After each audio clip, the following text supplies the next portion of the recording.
አዲስ ዕቃ ስንገዛ ወሬያችን ስለሱ ይሆናል አይደል? ላይክ ስለ ዕቃው ኳሊቲ ምናምን ያው ብርቅነቱ ስላለ እንደዛ ነው የምናወራው። ትንሽ ቆይቶ ግን ያ ዕቃ የት እንዳስቀመጣችሁ ራሱ ትዝ ላይላችሁ ይችላል። that's the novelty wearing off በእንግሊዝኛ the novelty wears off ተብሎ ይገለጻል። ያ ማለት የአዲስነት ወይ ደግሞ የብርቅነት ስሜቱ ጠፋ ማለት ነው።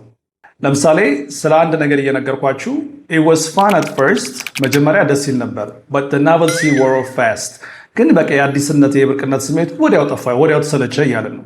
or someone game የተጫወተ አግኝቸው how much longer will you be playing this game ብዬ ብጠይቀው I'll keep playing this game until the novelty wears off ቢለኝ ይሄን ጌሜን መጫወት የምቀጥለው until the novelty wears off በቃ የአዲስነት ስሜቱ የብርቅነት ስሜቱ እስኪጠፋ ድረስ ነው እያለ ነው። Maybe even change a diaper or two until the novelty wears off. And then the novelty wore off. They moved on to different things.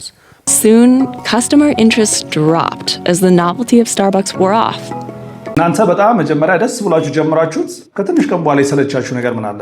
ኮሜንት ላይ አስገቡልኝ።